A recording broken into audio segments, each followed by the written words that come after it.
Good afternoon, everybody. I'm Vali Nasser, the Dean of Johns Hopkins University's School of Advanced International Studies. And it is my pleasure to welcome you to a discussion of diversity in the U.S. military and its engagement with its Sikh-American service members. Today's event is a celebration of the Sikh-American community's contributions to the United States.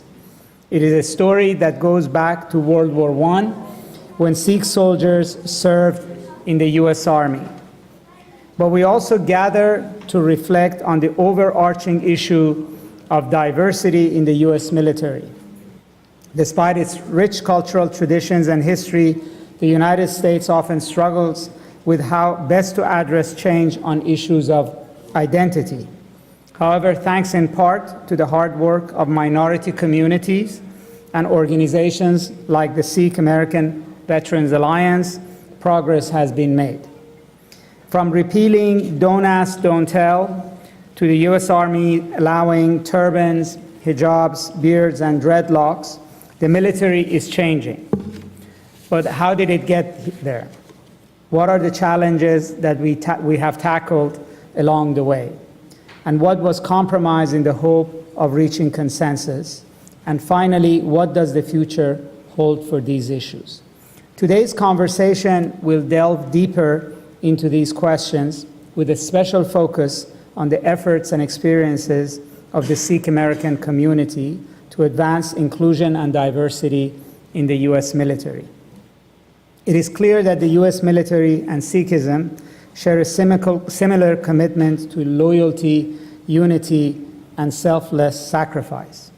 These values are intrinsic to the work and mission of both communities, and we are honored to feature them today.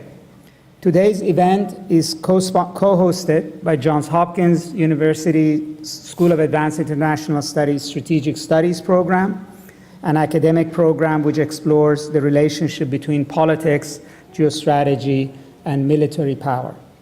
I'm proud to say that many students of this program are veterans who served the United States, while others go on to serve in the armed forces after graduating, armed forces of other countries, after graduating from Johns Hopkins SAIS.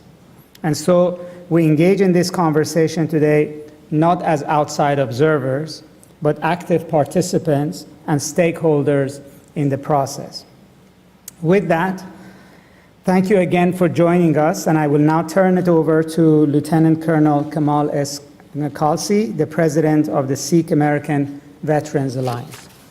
Please.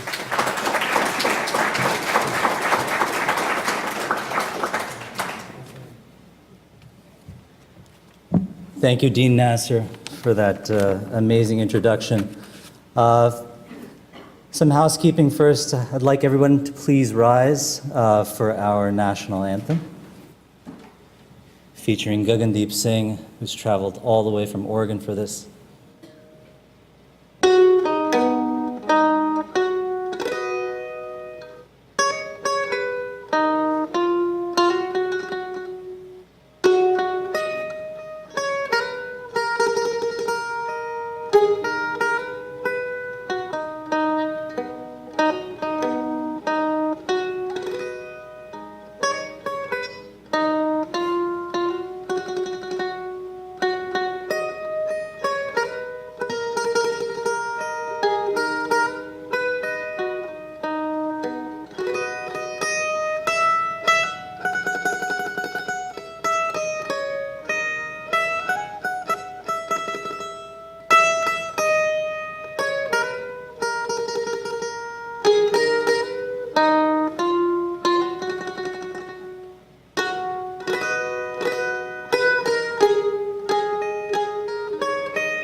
Thank you, Gagandeep Singh. That was amazing.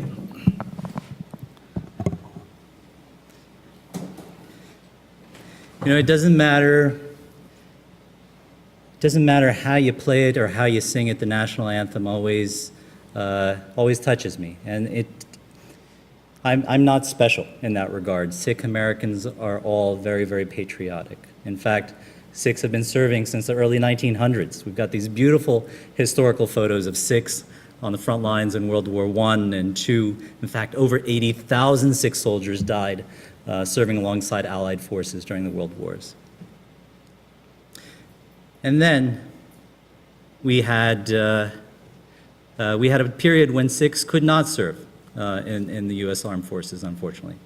But that has changed, luckily, and we have been blessed by so many of you joining us here today. So thank you. Thank you to the active duty and reservists from all branches, from all persuasions that are here today.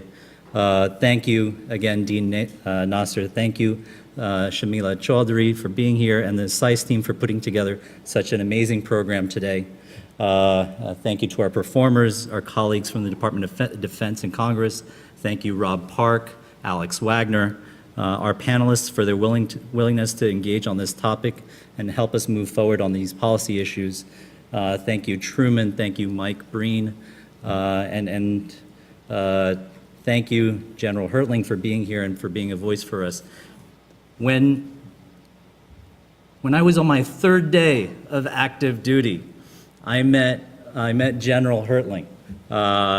They said, hey, he was in charge of TRADOC at the time, and so he flew all the way down to San Antonio to meet this lowly captain with a turban, and we had such a great conversation. He wanted to know sort of what the logistics were.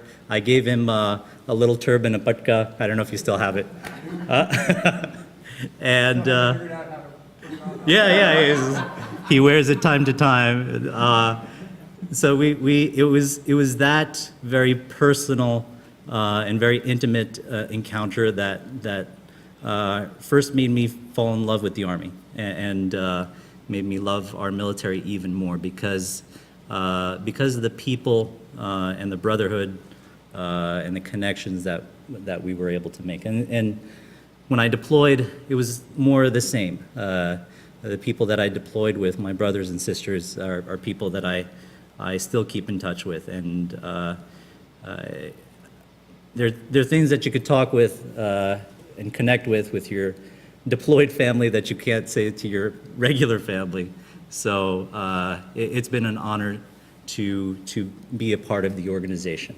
And so today is a celebration as much as it is a policy discussion about diversity and inclusion. We celebrate the day of the Vaisakhi.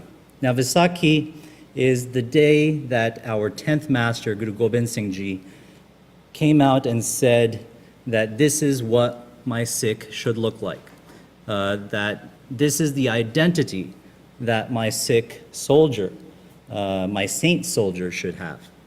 And in giving the Khalsa, the Sikh, that identity, we also have a burden to maintain that identity, to stand up for that identity and to represent what that identity truly means.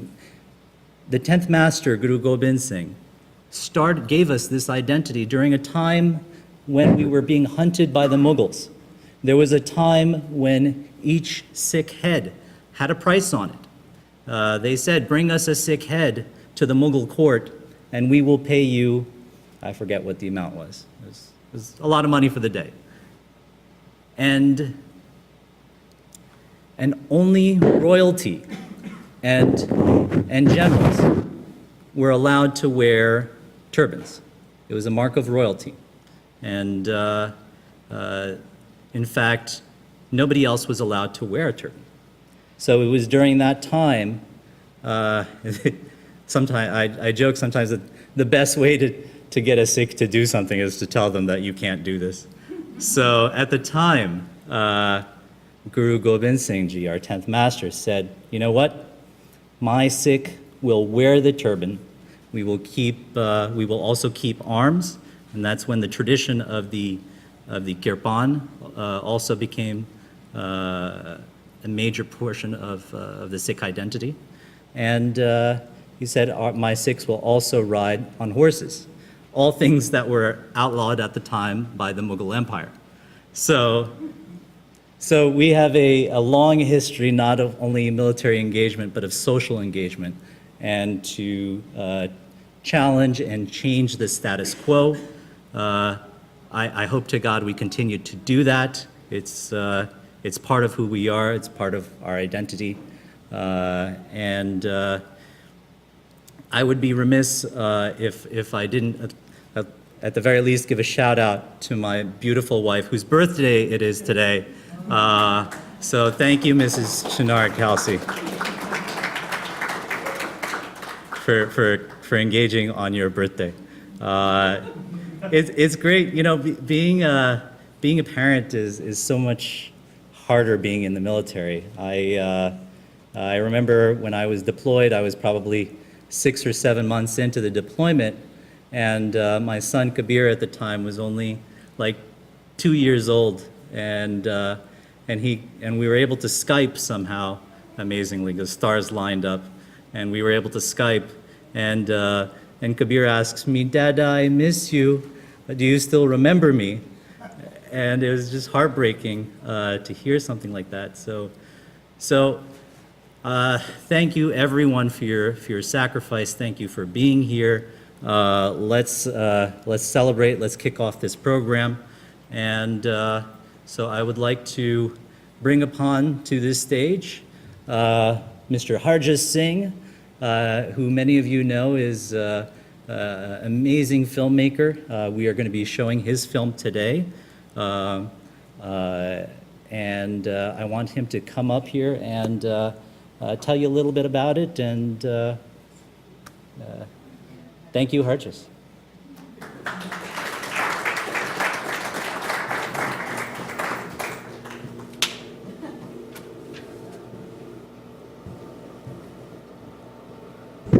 Hello. For everyone, all the Sikhs out there, Waheguru Ji Ka Khalsa, Waheguru Ji Ki Fateh. Sup? So I am Harjas Singh. I just finished film school in Los Angeles, and part of finishing film school is to create a thesis. So basically, this is the culmination of everything that you've learned in film school. And I was toying with a couple ideas for stories, kind of general film school-y stuff, whatever. And one of the things that one of my professors told us to do, John Badham, who did like War Games and like Short Circuit and stuff like that, so I listen to everything he says, was do something that you feel like no one else will let you do now, because you may not get that opportunity later. And one of the things that came to mind amongst our discussion was, can you have a film with a person with a turban and beard, and that's it? That they're just a human. You don't have to go into feeling bad for them. You don't have to go for necessarily the story of like how they're feeling badly about their identity. They just embrace who they are. And so I started doing research because, you know, I wanted to pull from, you know, history a little bit. And one of the people that I found was a man named Bhagat Singh Thind, who was a US soldier in World War I, which is amazing to begin with, and his story doesn't even end there. Like, this guy did more than, what am I doing with my life type of thing.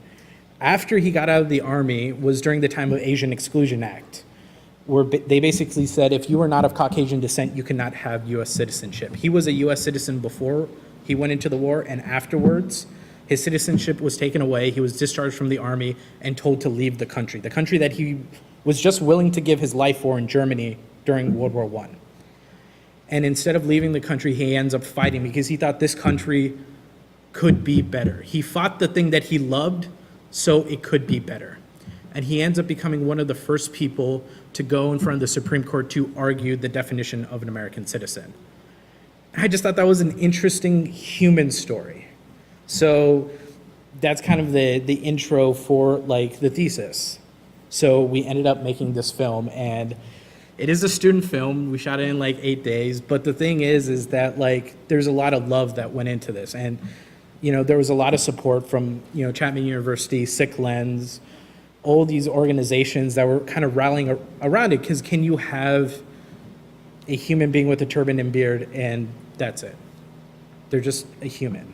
So that's kind of my weird like intro. I'm usually not used to being in front of people, so apologies. I'm used to being behind the camera, so.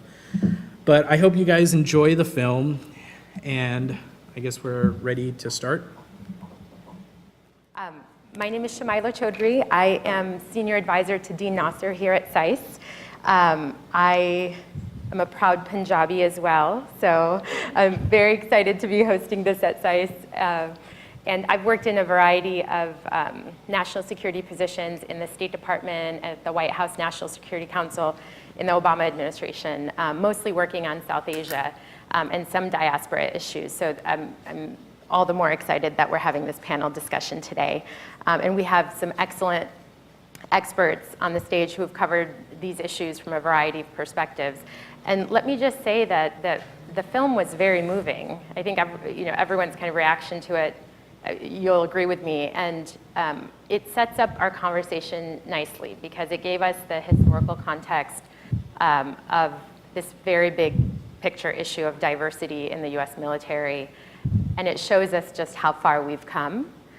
Even though as we talk today, we'll talk about the challenges and the work that there is yet to be done, I think we've made significant progress clearly. And it's the result of the work of people in the audience today and our colleagues and friends.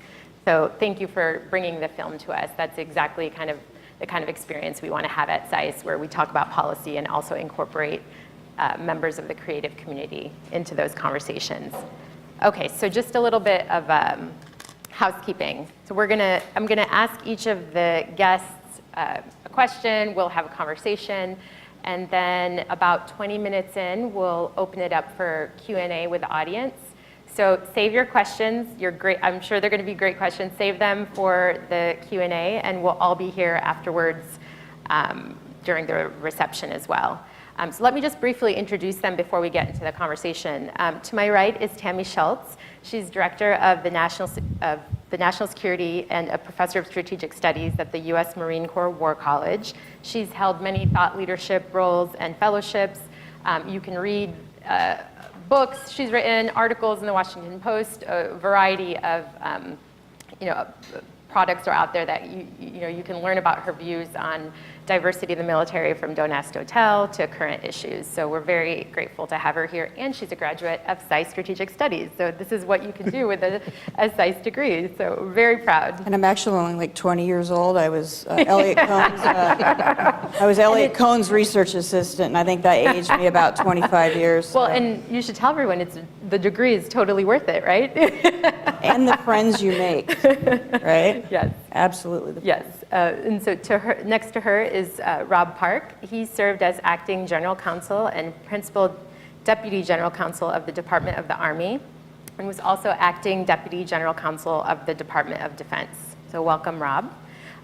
Next to him is Harjot Singh Sabharwal. He served in the Royal Air Force as officer cadet from 1993 to 1998, during which time he engaged in multiple missions, including related to the Bosnian conflict. He's currently the head of technology at an algorithmic hedge fund in New York.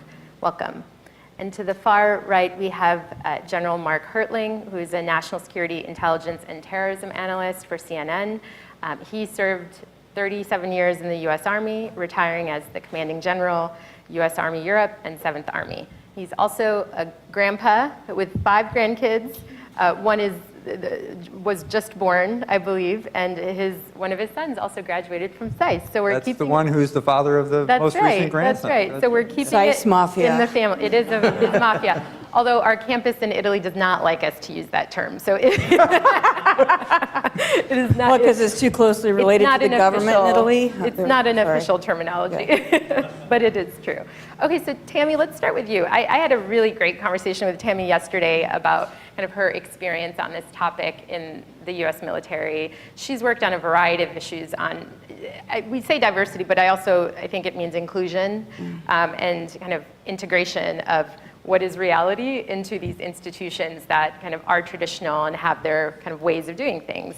And so I thought she would be good to give us a scene setter of kind of this, or a tour de force of this topic, with a particular focus on some questions that I think that we would want to answer, which is, what are the main challenges associated with looking at issues of inclusion in government institutions? Why is it important to do so? And what have you learned as a civilian working with the military? What's the biggest difference of opinion on this topic between civilians and military? And we'll continue to talk about these questions throughout all of the panelists' engagements, but just to start with you. Please. No, thank you very much for having me here, Shamila. Film was very moving. That's the best student film I've ever seen in my life. I don't think it was a good setup because it almost made me cry. So I'm very honored to be here today. As will become very evident, I'm speaking on behalf of myself and not the U.S. government or the U.S. military, but that becomes pretty clear pretty fast. The challenges of inclusion in the U.S. military, okay? And I think this is true elsewhere, but my area of expertise is the U.S. military, so I usually try to stick with that. There's a paradox. So in many ways, the strength of the U.S. military is its diversity. Undersecretary of the Army at one point said, we have literally soldiers from almost every country in the world, and that's amazing. But when somebody joins the military, that the individuality is immediately broken down, so that you can basically be broken and put back together as a Marine, a soldier, a sailor, an airman, a Coast Guardsman, so that you're part of that tribe. So things like civil rights, they go by the wayside in many respects. You don't have freedom of speech. You cannot talk ill of the commander-in-chief, for instance, and some different things like that. But here's the paradox. In order to basically make changes in the military, you have to stand up as someone who has some unique perspective or is different from that tribe. So picture it like, the way I like to picture it is sort of a board. And at basic training or whatnot, you're a nail and you're hammered into that board, right? But to make the policy changes, you have to start sticking up as a nail. And that's uncomfortable. I'll go over some arguments really quick as to how that can be problematic, but a lot of my experience and background is with Don't Ask, Don't Tell. I'm going to go fast because we do want to get to your questions.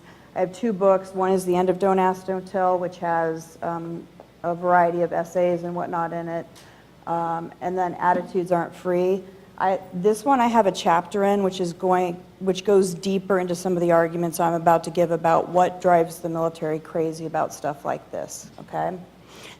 So I brought a few copies. They're really heavy, so I left them over there, and I've got business cards if you want them, and I'm happy to send it out.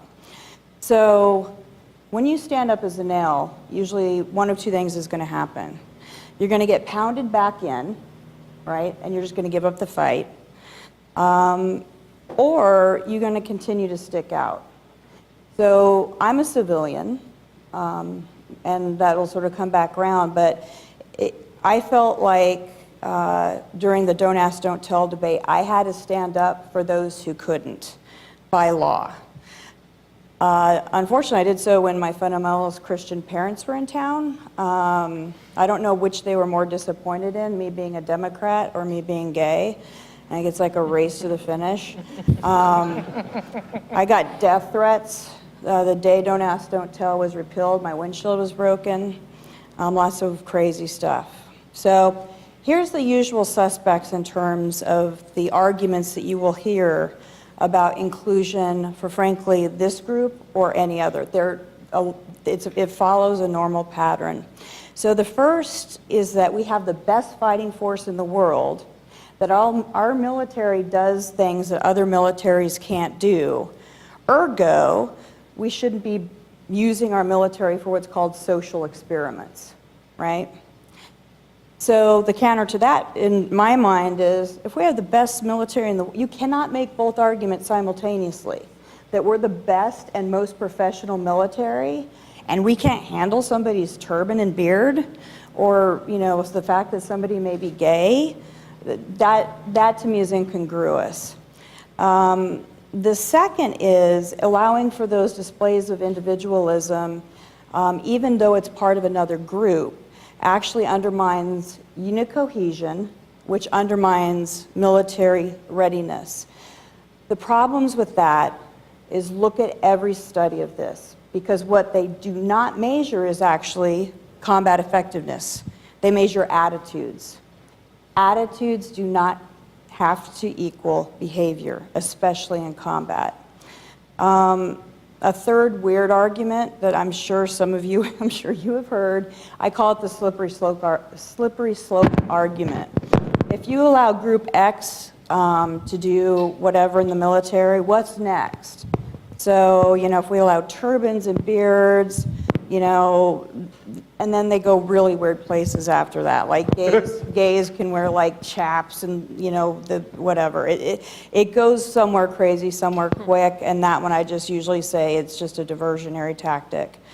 And then the final, which is probably more appropriate here, is that allowing X group in the minority, and the film made this very clear, sort of goes against the Judeo-Christian culture that largely is imbued within the U.S. military.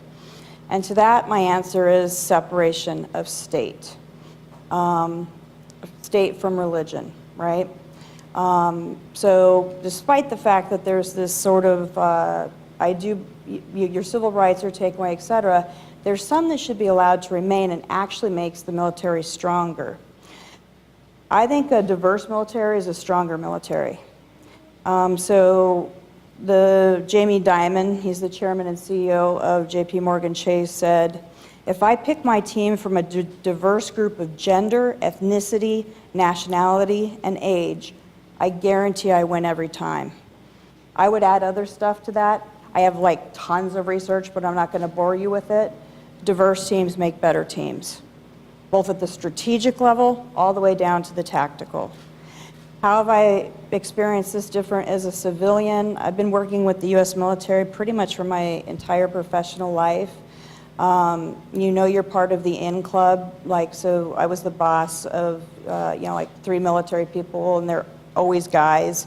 When they start doing bodily functions, like in the office, you're part of the team, I guess. That's how I'm gonna just take it as. So I get to hear a lot of things about diversity, about things like this. But I think we need the civilians to stand up, and we also need some within the U.S. military to stand up. And the civilians can stand up either in a professional military education setting like myself, or hopefully someday policy, or like what you were doing. But we also know what happens sometimes to people who stand up. And so you have to be willing to essentially pay that price. For me, it was, like I said, it was not pretty there for a while in terms of my personal security or my family's security. But at the end of the day, like I tell my kids, your values aren't your values if they don't occasionally cost you. Otherwise, they're just your self-interest, right? So that's why I think this is so important, and that's why I came here today, and especially to learn more than talk. Yep. Tammy, thank you. I'm glad that you talked about perceptions, kind of like what might have led to these views that excluded certain populations that were very much within the institution, but they might not have been formal institutional values, but they were informal, and it was part of the culture of the bureaucracy. I think there are a lot of important distinctions to be made there. And so this is kind of where Rob and I actually had a conversation about this too, and I was trying to figure out, like, how do these perceptions get divided across the different services, and do they each have a different perspective on diversity? And surely they do. And in Rob's experience in the Obama administration, you worked on the US Army regulation that granted accommodations for servicemen and women who wear turbans and beards and hijabs for religious reasons. So and there's this legal angle that is happening, a conversation that's happening as these perceptions are ongoing, and we're kind of working to socialize our colleagues. So could you talk a little bit about that process? For example, the nature of the requests, how they were received by the institution, and both at the top level and at the lower ranks as well. Sure. So probably 4 or 5 years ago, 7 years ago at this point, the Army, which had previously accommodated Sikhs and others who sought sort of reversed course and cracked down, wanting more standardized enforcement of the grooming. That led to a lot of legal problems for the Army. The soldiers who did stand up came the nail, and some of whom sued the Army, seeking a religious accommodation, meaning that they, for religious reasons, should not be required to comply with the grooming regulations that would otherwise apply. And the Army did not succeed in those lawsuits, and a number of us, including Alex Wagner, who's here, sort of warned that these were not winning lawsuits and that we need to get our house in order.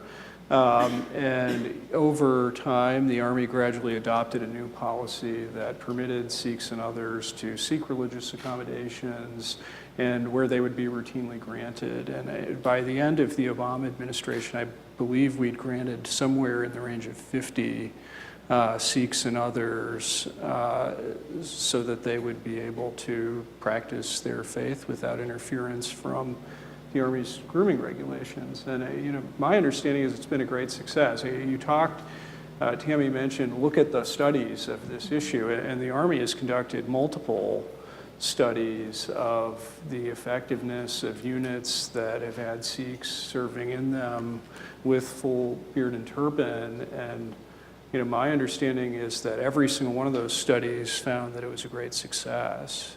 And I believe General Hertling actually worked on one of those, perhaps. My dream is to have like an all-gay battalion take on the Taliban and just crush them. That would make me so happy. But I'm sorry, go ahead, Rob. My point is that when It's his turn now, Tammy. when people have been given a chance to do this, they have succeeded, and it has not created the frictions that people feared beforehand, and that these surveys, you talked about some of the surveys that were taken before the repeal of Don't Ask, Don't Tell, which showed a fair amount of hostility to the idea of gays and lesbians serving openly in those units. And I don't believe we saw that after the repeal of the law.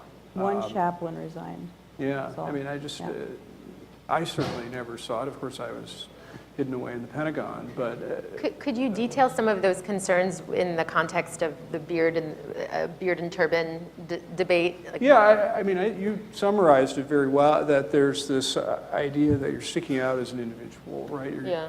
And there is an Army regulation that requires soldiers to shave and to maintain short hair. And the idea that someone would seek for religious reasons an accommodation from that, some people see that as seeking special treatment, unfair. Why does he get the beard? And when you discuss that, I think it's important to remember most of these people are 18-year-old kids. Mm-hmm. And so this, why does she get to do it kind of stuff is more salient to an 18-year-old fresh out of high school than it is to those of us who've been in the world a lot longer. Mm-hmm. So I think some of it is just there's a fear that the military will become less professional, because in the 1970s, people wore beards, and we don't want to go back to the Army of the 1970s, which had a lot of problems. And there's just this idea of what a soldier looks like, which I think sometimes can be sort of narrow. I wonder also if it's, maybe the general can talk about this when we get to him, but if it's also in part disciplinary, because you have a bunch of young kids who have, just graduated from high school, and it's another way to impose order amongst a population that's still very much developing and immature in some ways. So, all right, wonderful. Well, you mentioned the surveys were those surveys of other, did you guys look at other country examples? Because this is what I want to get into with Harjot, but just really quick. Absolutely. I mean, that was one of when Eric Fanning, Secretary of the Army, ordered this study of religious accommodation in the Army. That was one of the things the group was required to look at, and they talked to allied militaries that allowed these sorts of things, and generally got a positive report that it was not something that the earth shattered when they allowed Sikhs to serve with beard and turban. Was it an old issue, or were we new to the issue? And other countries had already Yeah, I think tackled almost it? every other country, Right. similar to Don't Ask, Don't Tell, right? We were one of the last countries to come along on, and I mean, I believe that it's only the Army that has this policy in place right now. So one final question for you on that then, Rob. Why is it just the Army that has this in place? Why not the other? A small band of agitators, I don't know. I mean, part of it was... The Army's the best, Colonel right? Kelsey. Hey, okay. I mean, part of it is there were courageous soldiers who stood up. Part of it is we had, Secretary Fanning was willing to take on the issue. And frankly, part of it was we were being sued and didn't have a great defense. And the three of those sort of conspired, I think, for a positive outcome, or what I consider a positive outcome. Sure, thank you. Harjot, you served in the Royal Air Force, and during a very interesting time, I think, in global history and politics. And thank you for your service for that. Thank you. I'm sure you learned a lot. And so it would be great to hear some of the lessons that you learned kind of on this issue, just on the other side of the pond, and even your perspective on, or recommendations you might give to us as we have these difficult conversations. There's I think a lot of the discussions that we seem to be having here seem to be like a non-issue for me in the UK. For example, from simple things, like a lot of it was also give and take, where yes, I did get accommodation in that, like the guys used to be really curious about, oh, you tie a turban in the morning, and like that you tie your beard, I know we spoke about, this is an example where we spoke about like how if everyone's the same, it ensures discipline. But my CO, my commanding officer, if I ever came in and he saw that my beard wasn't done properly or my turban wasn't right, he would actually stop me, right? And he kind of realized that, okay, these other guys everyone else has got different things, but I still want to instill this discipline. So you kind of knew that, okay, I'm going to wear a turban and it's got to be properly done. I can't just speed things up. And like, even when I'd play sports and I'd put the other a cloth on top, they'd be like, after the cloth, they'd say, oh, why don't you put why don't you put your turban back on, right? They had this big thing where they wanted to put discipline, but at the same time, they also wanted to, accommodate. You even got into things like, I remember in the officers' mess, where anyone who stayed with me, because we would share the rooms, that they would realize that, he's going to get up really early in the morning, so our whole squadron would kind of use me as the guy who's going to wake everyone up, because it was like we celebrated the differences, that was the thing. It was like the other one that everyone laughs about is everyone loved it if I was on a detachment with other people, because they were like, yes, they can go drinking and this guy can drive us back home. So it was I think the argument, the discussion, they said it's a common thing. They're like, I probably got the fastest approved military transport license. So, because they were like, okay, this guy, get him on, he's going to do it. But it wasn't, but then at the same time, it was the camaraderie that you built. You kind of forgot the thing that you were,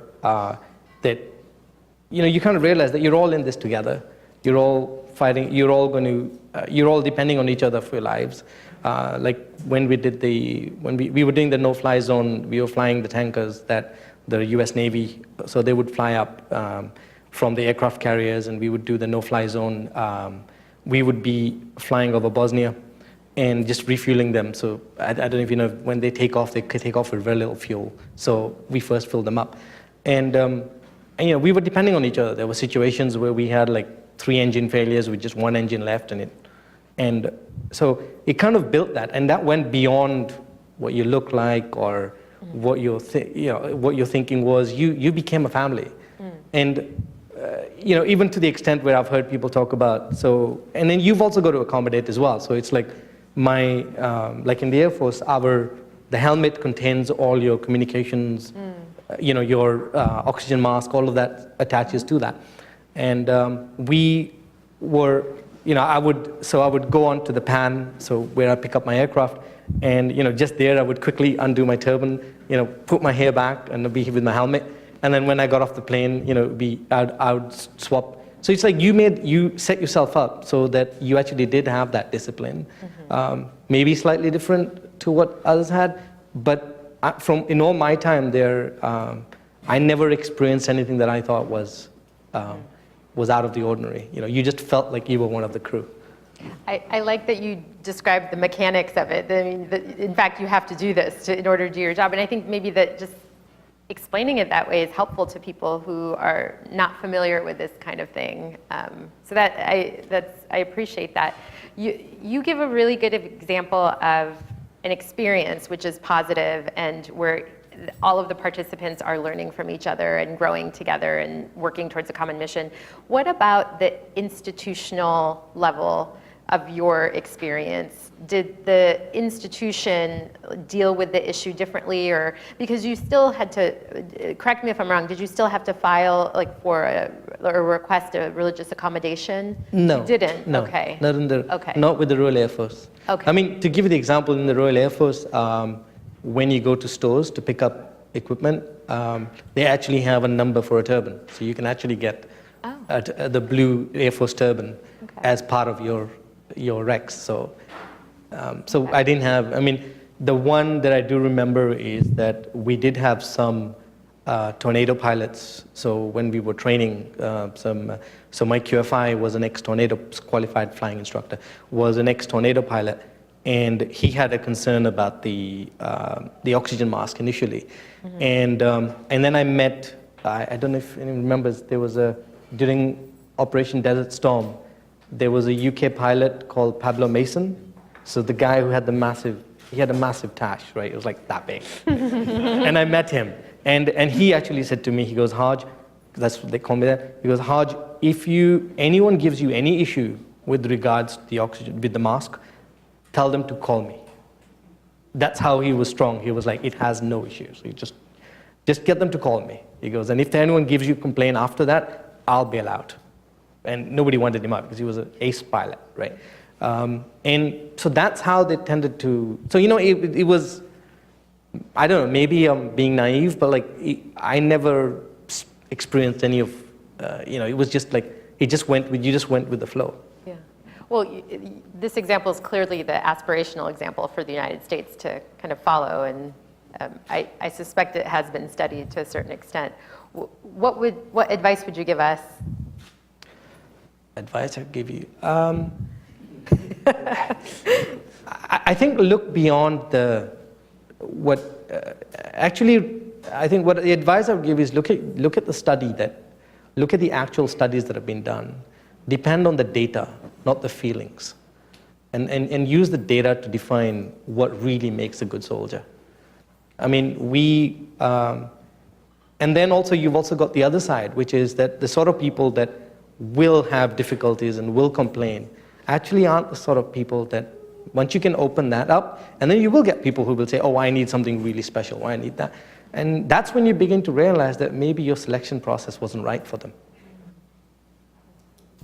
So, Thank you. General, you have a great personal story of your involvement in this issue and how you've kind of learned about it and evolved in your thinking. Can you share that with us? That guy right there. And Kamal mentioned it during his opening presentation, but as I had just come out of Iraq as the commander of the 1st Armored Division, and I was given the job of commanding all of basic training. And that incorporates about 160,000 new, at the time, about 160,000 new soldiers every year, about 40,000 new officers that would come into the force. And soon after taking command, I heard about the request for an exception to policy for the Sikhs who wanted to wear their turbans and their beard. And my initial reaction to that was, there's no way. Because it violates the pragmatic aspect of what basic training is supposed to do, which is take the individuals and have them form together as a team. Now, you're not taking away the strength of the individual on that, but you're actually using that strength to contribute to the team. But in performing that transition, you literally have to, as was mentioned, take away some of the civil rights of the individual. Now, that's balanced, truthfully, by the entire diversity argument, because the strength of any team is how diverse it is. So this is something that I've always struggled with, and truthfully, I'm very emotional, much like Kamal. My wife accuses me of crying at supermarket openings because I believe in that very beautiful line within our Constitution that says, in order to form a more perfect union. That more perfect union is brought about by the strength of the individual. So one day I heard about this young captain, God, you're old now, Kamal, who wanted an exception of policy regarding the issue. I was going to Texas anyway to look over a base, so I asked if I could meet with this individual. And within a span of about an hour, I met a young man who had not only the strength of conviction, but the power of charisma and the ability to make both a rational and a logical argument as to why this was the right thing to do. And, you know, every time we were engaging and having this dialogue back and forth, I would throw something out at Kamal as a 3-star general to a young captain about, what about this? And he would answer very rationally. And the key issues are the protective mask issue, the ability for it to seal, and the personal hygiene issue. The reason the military does shave and have short haircuts is because there have been research studies about infection and diseases within a field environment. And remember, this was 2009 or 10. And we were smack dab in the middle of 2 wars in dusty environments. So the question is, how do you stay hygienically clean? How do you seal a mask if need be? And most importantly, with the compressed time of basic training, a 10-week period of time where people are getting up every day at 5 o'clock, going to bed at 10:30, 11 at night, how are you going to take the extra time to do the things that you need to do? And for every challenge I threw at Kamal, he threw back the discipline issue of, I will do it. Don't worry, I got it. And the only issue that really remained was the protective mask issue, and once we realized we could solve that, it seemed like a no-brainer. So, as the commander of Basic, I think all of your problems started with us in 2010. It all kind of generated from that point forward. We put in an exception to policy, and of course, even as a lieutenant general, me putting in a piece of paper that says we should grant an exception to policy on this was not enough. It still had to be approved by the lawyers. It had to be blessed by the chief of staff of the Army. And then that's just the beginning of it. Because after that, you're then talking about when a young man that looks like him meets the rest of his fellow new soldiers, his or her fellow new soldiers, and faces the drill sergeant that might have other ideas about culture or biases of culture. How do you prepare the other 9 members of the squad who join the Army for a variety of reasons but don't expect to see someone with a turban and a beard? Truthfully, that's the expectation. And how do you pick the right drill sergeant who doesn't denigrate or have a bias against the individual, so they train in the right way? And what we saw, I think, was a proof of that more perfect union. Because the military looks, as I was talking to the filmmakers before, looks for 3 things to start the leadership process, and everyone who wears the uniform finds themselves eventually in a leadership role. It starts with your character, and then it goes with your intellect, and then it also takes into account your presence. Those are the 3 attributes that we look for. Character is your background, your values, your vision, how you grew up, your personal history, you know, what kind of conversations did you have around the dinner table, and what do you value in your life? Your values are critically important. Your vision for what your mission in life is, all of that makes up who you are. And you don't find that out until you've had the ability to converse with someone for a very long time. So as I grow to know someone, I say, this is a man of character, but it takes a while. Intellect is the same way. When you're looking for someone who has the emotional capability, the intellectual capacity, the street smarts, the creds, it takes a while to figure that out too. But then that third thing, that presence piece, comes as soon as you look at someone. You know, my daddy once had an expression of, you never get a second chance to make a good first impression. Well, when you have that first impression, you judge people. And that's either for the good or the bad. So that's the part that in basic training we had to overcome when a guy like Kamal steps in front of his new squad mates. But when they learn what's behind it, like I did in an hour conversation, you say, this is a valuable piece of forming a more perfect union.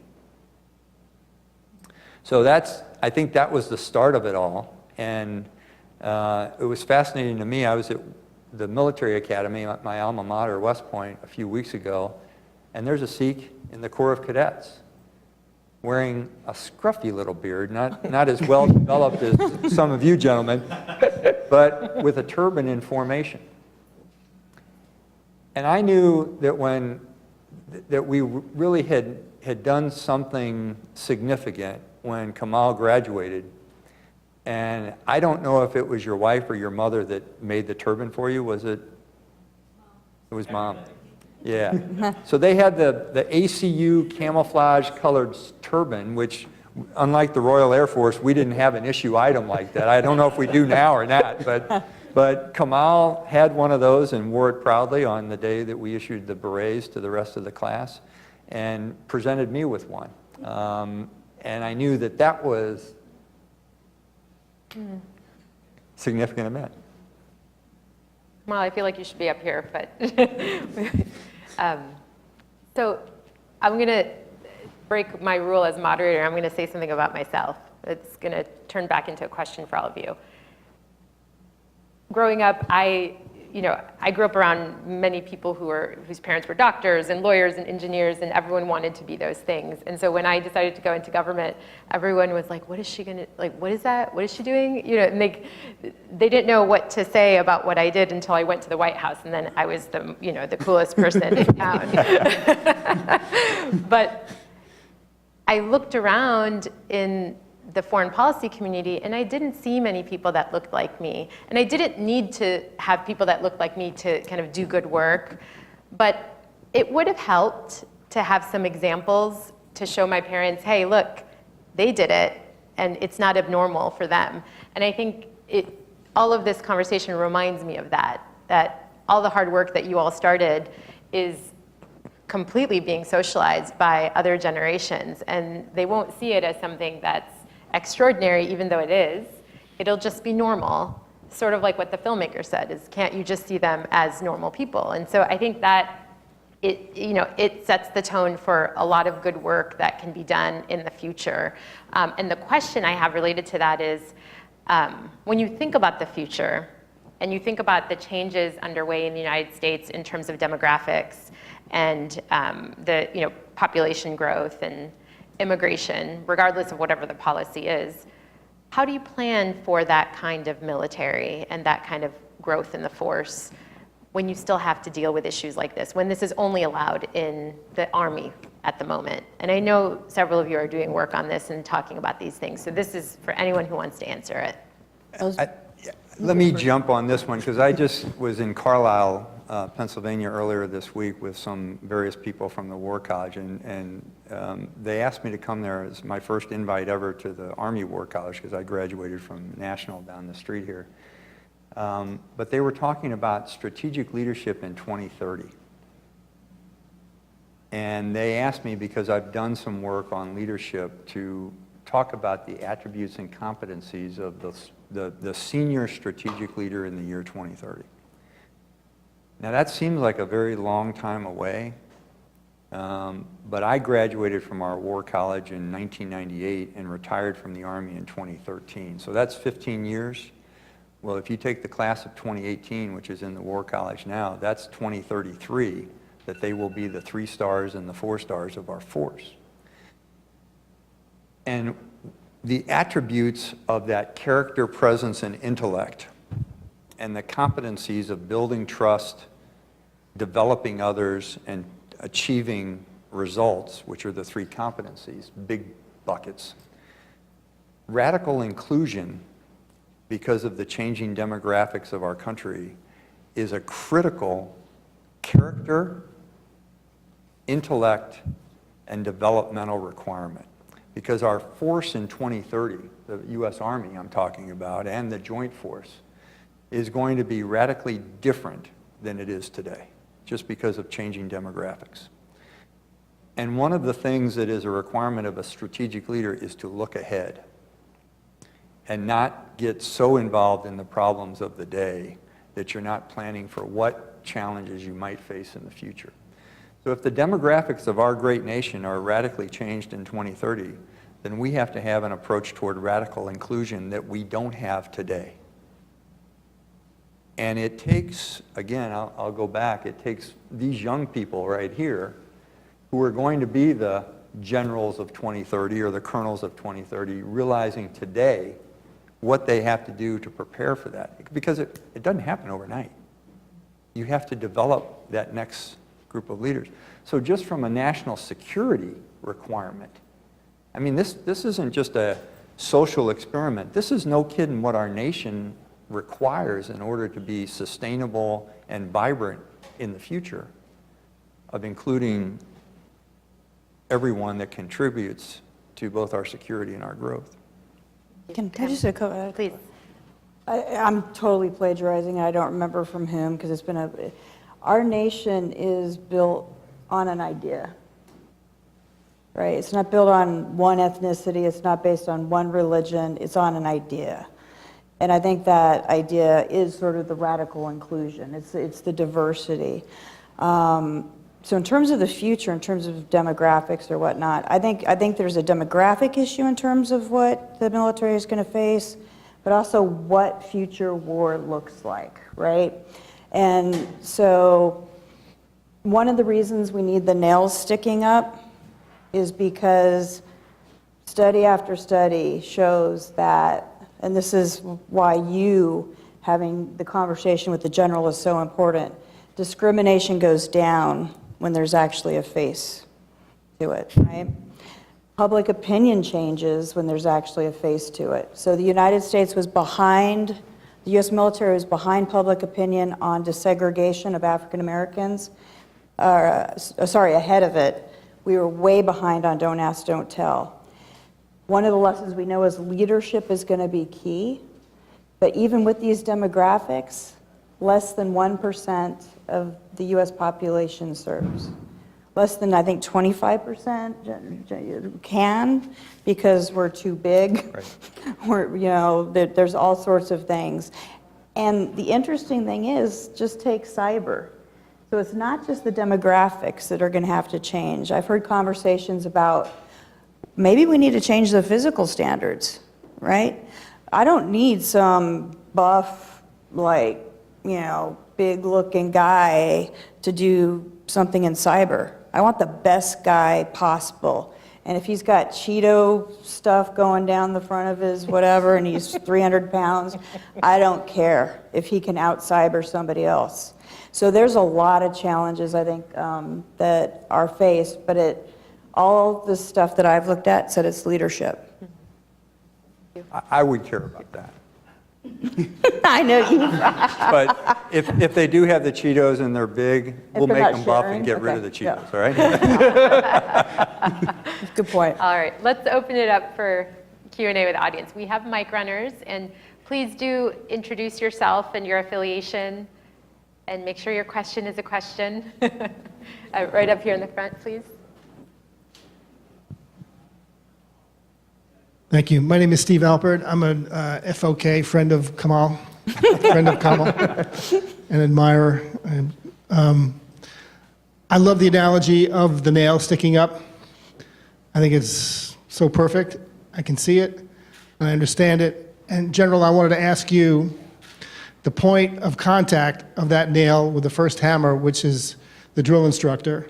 How did you, as the man in charge of basic training, how did you change that culture? And can I add, were you afraid for your own personal career?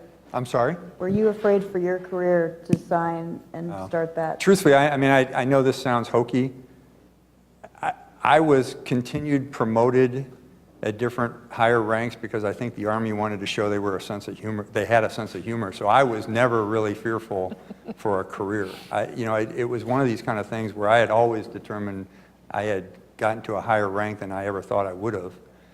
So the focus is on doing what's right, and that seemed at the time to be what was right. I don't know, to answer the question, I don't know how to answer that question. I think it's a combination of what Aristotle said about combining logic, reason, and emotion. And again, I'll keep going back to Kamal. He combined all those things in a magnificent way. We have passed into a time in today's society, in America's society and in other countries' society today, where the narrative is replacing facts. Mm-hmm. And sometimes if you can adjust the narrative based on facts that you give precisely, it will change the approach. And I think to answer the question about the drill sergeant, I don't remember how we did it, but we chose where the individuals were going to go. We selected the drill sergeants that seemed to have, I don't know if I want to call it a wider view, but a more informed view. And that made the difference. And then, the other thing that was interesting is because of the success of the individuals that had 6 in their formation, suddenly people were saying, hey, we want one of those too. So there establishes a momentum in success. And I think it's based on really good leadership in combination with the quality of the people you're working with. One of the things we dealt with, you mentioned that the guy would come up, oh, your beard doesn't look right today. We actually suggested that was something people should do to make sure that we were holding people to a standard, and so that the other soldiers would see that although the person had an accommodation, they were not special or untouchable in any way. They were being treated just the same as everybody else with a somewhat different standard. We staged that, but it seemed to work pretty well. Yeah, the other thing, if I can add, and that's a great point, because yesterday, this has nothing to do with Sikhs, but it does have to do with diversity in our Army. Yesterday, the first female captain took command of an airborne infantry company. Cool. Yeah, good on her. But what I'll tell you is she's a badass. I mean, she was the first female grad, one of the first 3 graduates of Ranger School. She looks like just hard as can be, and she's got it going on in terms of her leadership ability. And the folks that were in her class in Ranger School with her were basically saying, all the naysayers said, oh, we lowered the standards for her. And all her classmates were, no, we didn't. She was the one when we were tired carrying our machine guns and our equipment because she was so hard and had the will to succeed. So part of success comes about when you have the first couple of role models who are pretty doggone good. I mean, like Kamal, and like one of the things we found is training to the right level. So you don't give like one PowerPoint to the entire army saying, this is how we're going to incorporate. Never give any PowerPoints at all. Never, yeah. As a general rule, I would say don't do it. Says the lawyer. But yeah. they just hate that. So like, it's at the tactical, to the operational, to the strategic level, Yeah. targeting the training for what that individual might have to face. Yes, right there. Good afternoon. My name is Indy Samra. I'm a private wealth advisor and a member of the Sikh community from New Jersey. My question is from Tammy. Tammy, how does the diversity in our military compare to other developed nations out there? And is there a model nation that we should be attempting to mimic? I'm totally going to pass off to you as well. You got to answer first. So we're usually slower, honestly. And what kills me is to listen to Singh, right? Yep. The argument that's thrown back, I sort of mentioned, is like our military special. Like we're the superpower. We might have to, go to World War III, so therefore we can't afford diversity. We can't afford not to have the discipline, the cohesion, all this stuff. And in my mind, and I think everybody on the panels have just got to absolutely, in many ways, reverse. You have to do it the right way. One of the things I was terrified of is actually, with the Don't Ask, Don't Tell stuff, I did an interview and the Marine Corps ball is a big deal to Marines. I stayed up that whole night when they were being held because I was like, what if I'm wrong? So I basically tied honor, courage, and commitment, which is the Marine Corps values, and said for that reason this will work. But I was terrified that if I'm wrong, somebody's going to get really, really hurt tonight or die. RAND has done a lot of studies on diversity in other militaries, and by and large we're behind. We can learn from them, but those who don't want diversity to happen say, oh no, I can't look at other countries, or we're just too different, and we're not. So between the Israeli Defense Forces to Britain, like most of our allies, we were behind on Don't Ask, Don't Tell, we're behind on, I think many of the minority issues, which is really too bad, because like I said, I think that's our strength. So I would disagree somewhat. I mean, all that I think is true, but the U.S. military is an extraordinarily diverse group of people from incredibly different backgrounds all over the world, the United States, and I don't think we want to lose sight of that. I mean, it's certainly much more diverse than working as a lawyer in D.C., where everybody is You're the Caucasian in the movie, right? No, but it is working in and traveling out to the field from the Pentagon and seeing, meeting with a group of 19-year-olds who've just finished basic training. You see how incredibly diverse a group it is. Yeah, I guess mine went right to policy, versus you're absolutely right, the faces that are. I think that's good perspective. Harjot, do you want to comment at all on the question? Yeah, I think, I know on the one hand I've been very positive about the Royal Air Force and the British forces, but a lot of that was, I think, I would say that much of that came from necessity in the end. Because what ended up happening is that if you know, especially in Europe, I don't know the case in the US, but in Europe, recruitment is very hard now. People don't want to be in the armed forces anymore. People want to go and do something else. So what's happening, has been happening, is that people have said, well, if it's going to make it so difficult for me, if I even think of it as a career, let's just get out of it. And then what happened especially started with the army, with the British Army, is that they realized that the recruitment was down so heavy that they needed to change.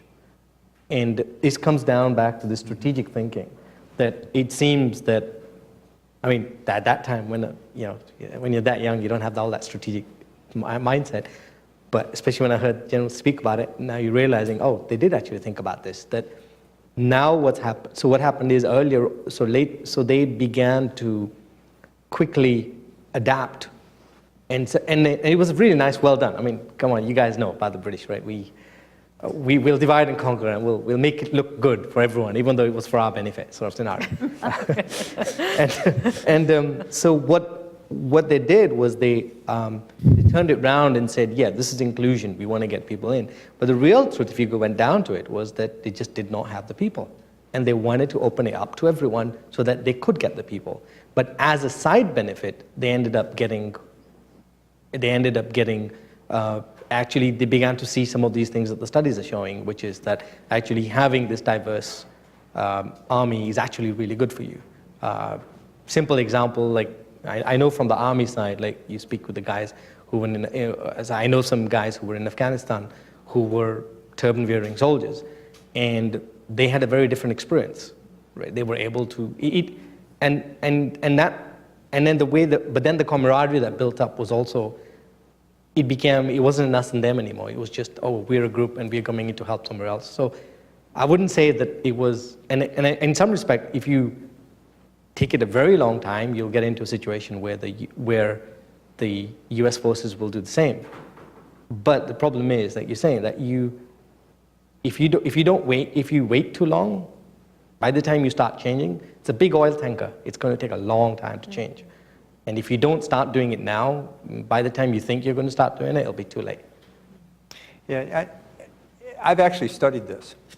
It was kind of a personal hobby of mine, your question. But I want to start off by saying something that relates to the values, which Tammy just talked about. Because one of the things that I forgot to mention, when we talked to the drill sergeant that was Kamal's drill sergeant, we didn't say, hey, this is what you need to do, this is how you need to do it because of regulation and policy and all that. What we appealed to was the Army's values, and there's 7 of them: loyalty, duty, respect, selfless service, honor, integrity, personal courage. So we have more to memorize in the Marine Corps because they can't do more than 3. So it's like you can't remember them, like honor, courage, commitment. But, got it. The topic of another event. Yeah. We appealed to the loyalty to one another, to the loyalty to each soldier, no matter what they looked like or who they were. The respect for one another as human beings.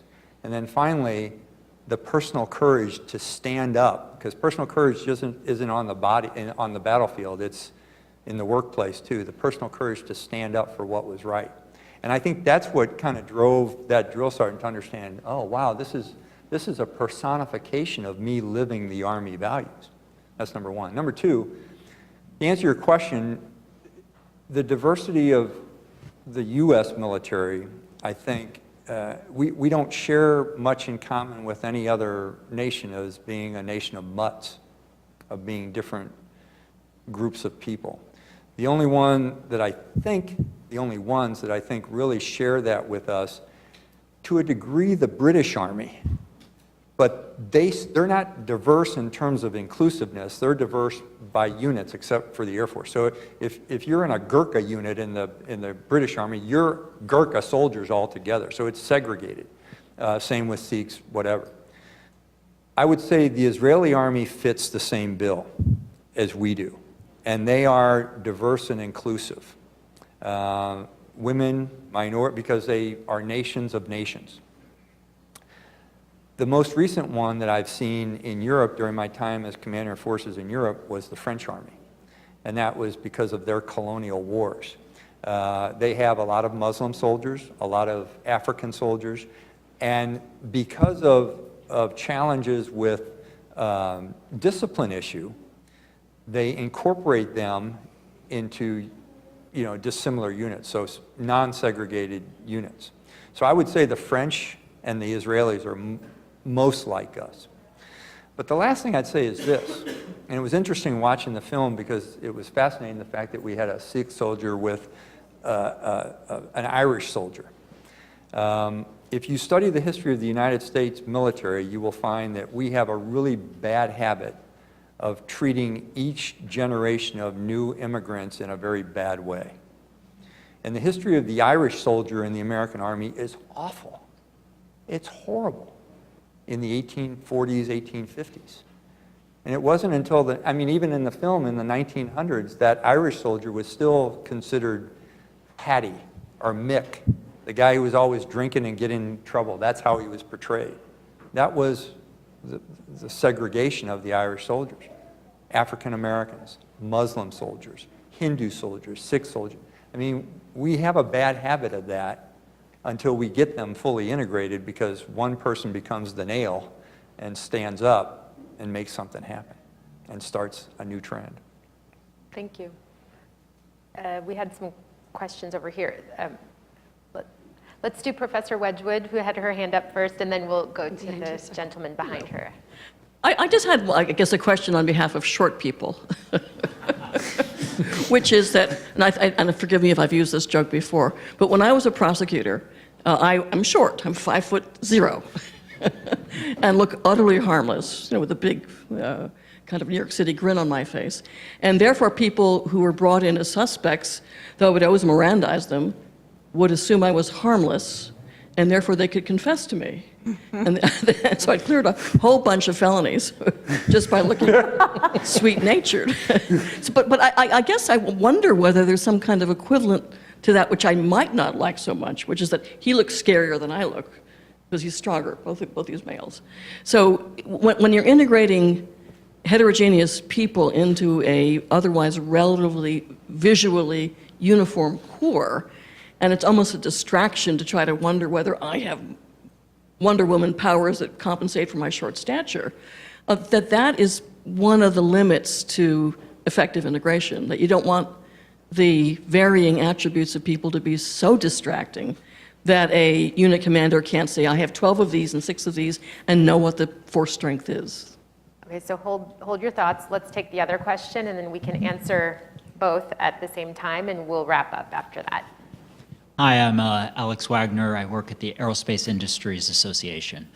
Tammy had mentioned the fact that this argument of the slippery slope is really a non-argument. And Rob, I've heard you and your former boss, Secretary Fanning, deride the slippery slope a fair bit. Well, Military Times this week, Army Times reported that a colonel at Fort Leonard Wood granted a religious accommodation under the Army's policy from 2017 for a Norse heathen to have a beard.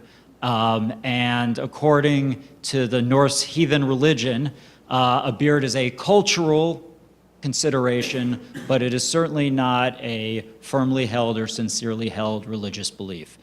Given this current president's adulation and venerance for the military, and on the one hand, and yet not any real understanding of the military on the other hand, is this the first step into the breach towards repealing the Army's accommodation policy and using this as a way to scale that back the way that they work to undermine transgender people's inclusion? I can answer that. I believe the answer to your question is no. I actually called yesterday to figure out what the hell was going on. I was assured that everything is okay with the Sikh policy, so that was good.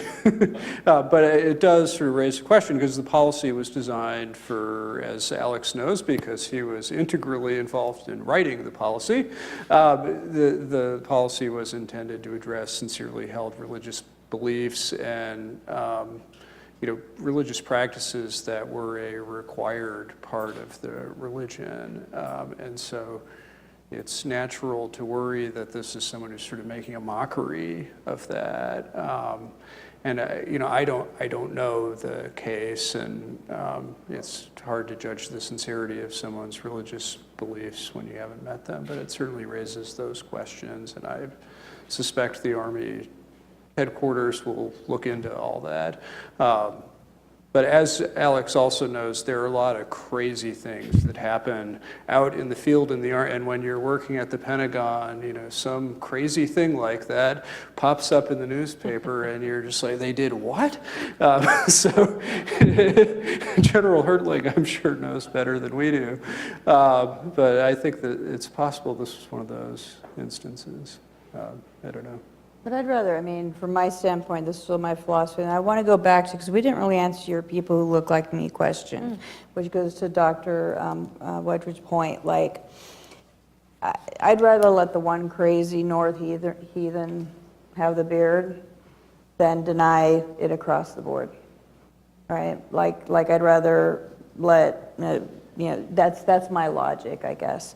In terms of so you're, 5 foot, whatever, 0, I think you said, and then you've got people, who look very different than that.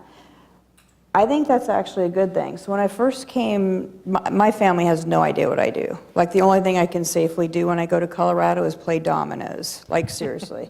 But when I came to SAIS at the Strategic Studies Department, there were all of 3 women. So I almost didn't do it, because I remember going up and talking to, it was Dean Wilson, just saying, there's no way I can do this. Like, it's too much. Like, and then the following year, I became Elliot Cohn's research assistant. So I was the one who took all the new class essentially out to lunch or whatever.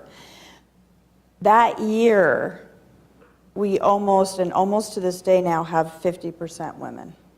The demonstrative effect, I think, of having people who look like you and people who don't look like you is so valuable.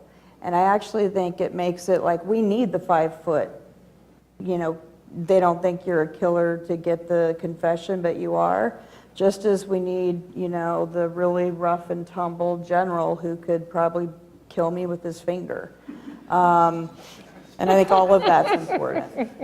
It might be time for the reception, I think. Yeah. I'll just add, my wife is 4'11".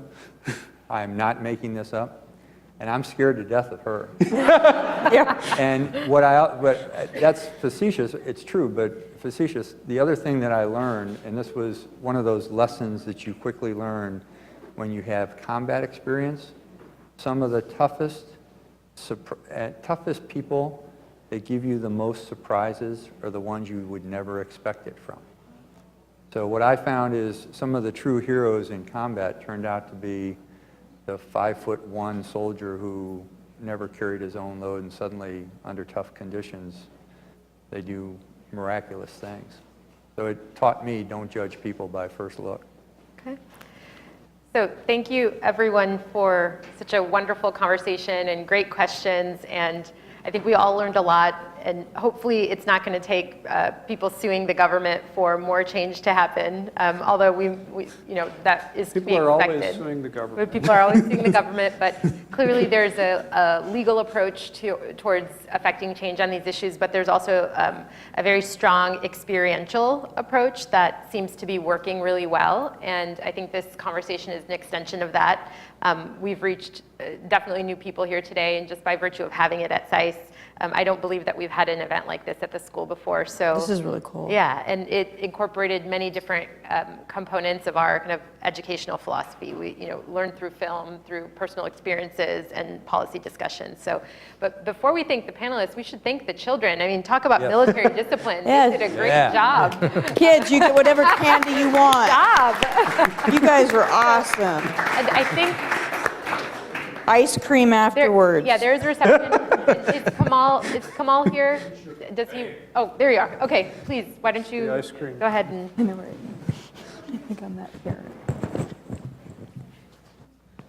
So I want to thank, first and foremost, Shamila, my fellow Punjabi sister, and the rest of our panelists. You guys just really have made my day, and I think your discussion is going to go far and wide. You know, even as we speak now, we have members of the Sikh community and other communities that are being pushed away from joining other services, especially the Air Force.